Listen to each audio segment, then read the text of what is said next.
तुमच्याकडनं एक गणेश वंदन ऐकायचे.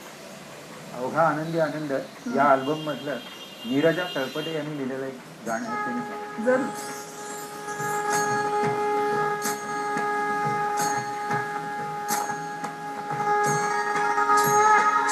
जगताचा वरदाता जगताचा वरदाता गजानना गजानना गजानना गजानना जगताचा वरदाता गजानना गजानना गजानना गजानना नाम तुझे आळविता लंबोदरा विघ्नहरा नाम तुझे आळविता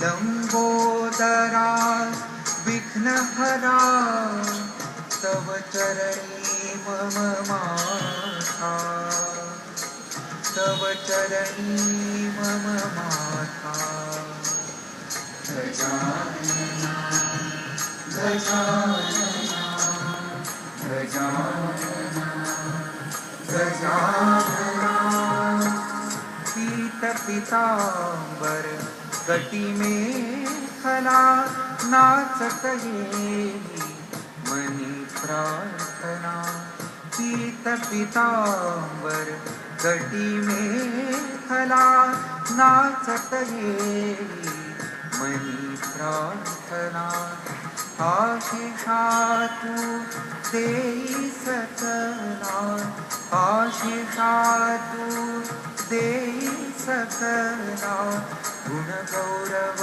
गाता गुण गौरव गाता गजानना गजानना गजानना गजानना गजानना गजानना गजानना गजानना. वा, फारच छान, अप्रतिम. गणपतीचा माहोल क्रिएट झालाय असं वाटतंय. सुरुवात करूया गप्पांना. हो. मिलिंदजी, मी मगाशीच सांगितलं तसं चित्रकला, अभिनय, काव्य, गायन, संगीत या सगळ्यामध्येच तुम्हाला सगळ्या कलांचीच आवड आहे आणि गती आहे. पण तरी असं असताना एक आपल्या हृदयाजवळचं असं काहीतरी असतं, ते काय? माझी खरी आवड शास्त्रीय गायन ऐक आणि अगदी वेगळी आहे. आणि त्यानुसार मी शास्त्रीय गायनाचं शिक्षण किराणा घराण्याचे पंडित नारायणराव देशपांडे यांच्याकडे घेतलं. प्राथमिक शिक्षण श्रीमती सरला भालचंद्र जोशी बामबाई यांच्याकडे केलं. आपल्यातला संगीतकार तुम्हाला कधी सापडला? मी संगीत घेऊ शकतो हे युरेका युरेका कधी झालं? साधारण 1986 ची गोष्ट असेल. आमच्या सोसायटीत स्वरगंधार नावाचा ग्रुप स्थापन झाला होता. आणि जसं म्हणता चैत्रपणात तेव्हा ग्रुप होता, तसा नवीन ग्रुप आम्ही स्थापन केला होता. आणि सोसायटीतलेच सगळे गायक वादक होते. आणि त्यावेळेला आमच्यातली एक स्वाती नेने म्हणून होती, तिने एक गीत लिहिलं होतं आणि सांगितलं, मिलिंद तू ह्याला चाल लावून बघ. अरे वा. आणि म्हणून तुम्ही तेव्हा गाणं शिकत होता? हां. आणि त्यावेळेला मला पहिली चाल मी तेव्हा ती केली. तेव्हा असं वाटायला लागलं की आपण काहीतरी करू शकतो. मला एक कधी कधी प्रश्न पडतो की संगीतकार जेव्हा स्वतः गायक असतो तेव्हा त्याची गायक म्हणून शैली असते. जसं आता तुम्ही किराणा घराण्याचा अभ्यास करताय, तर ते तुमच्या चालींमध्ये येतं का? सर्वसाधारणपणे असं मला असं वाटतं की संगीतकार जर गायक असला तर त्याची जी शैली असते ती त्या चालीमध्ये उतरते. आणि गायकाला त्याची शैली उचलून ती पुसून स्वतःच्या शैलीत ते सादर करायला लागतं. गायकाचं काम हे जास्त कठीण असतं, कारण सगळं उसना अवसान असतं. शब्द त्याचे नाही, चाल त्याची नाही, पण ते आपलं आहे असं समजून ते भाव पोचवायचे असतात. आणि मग तुम्ही असं, मी एक वेगळा प्रश्न असा विचारते की तुम्ही एक वेगळा विचार केलाय आणि त्या गायकामुळे ते सगळं बदलून गेलंय, असं कधी झालंय का? असं होतं ना? की आपण एखादी चाल लावलेली हा. असते पण हा. गायकाने स्वतःच्या सामर्थ्याने ते केलं तर ते कुठल्या कुठे गाणं असं अनेकदा होत असेल. आता तुमची पत्नी पण गायिका आहे, जसं तुम्ही स्वतः गाता तसं त्या इतक्या उत्तम गातात, तर तिच्यासाठी म्हणून काही गीतं होतात का, असं काही होतं का? चाल बांधताना तिला समोर ठेवूनच चाल क्या बऱ्याचशा बात चाली तशाच बांधल्या गेल्या, अरे वा त्यामुळे तीच गाणार असल्यामुळे बऱ्याचशा चाली तशाच. वा. एपिसोड मधलं पुढचं गाणं अर्थातच आम्हाला तिच्या आवाजातलं ऐकायला आवडेल.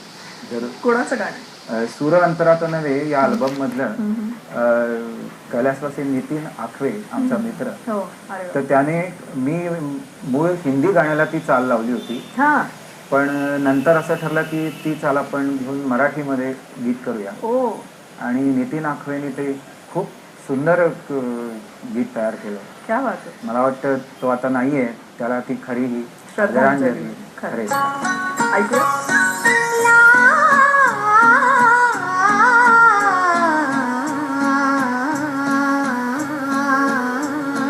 रागिणी मी तुझी अनुरागिणी मी, रागिणी मी तुझी अनुरागिणी मी, ओ रागिणी मी. सूरांतरात नवे इंद्रधनु रंग झुले, सूरांतरात नवे इंद्रधनु रंग झुले, जाणीवही आगळीच तन मनात प्रीत फुले. हे अबोल प्रेम बोल, जाण रे तू जाण रे, तू जाण रे, तू जाण रे. रागिणी तुझी अनुरागिणी, ओ रागिणी.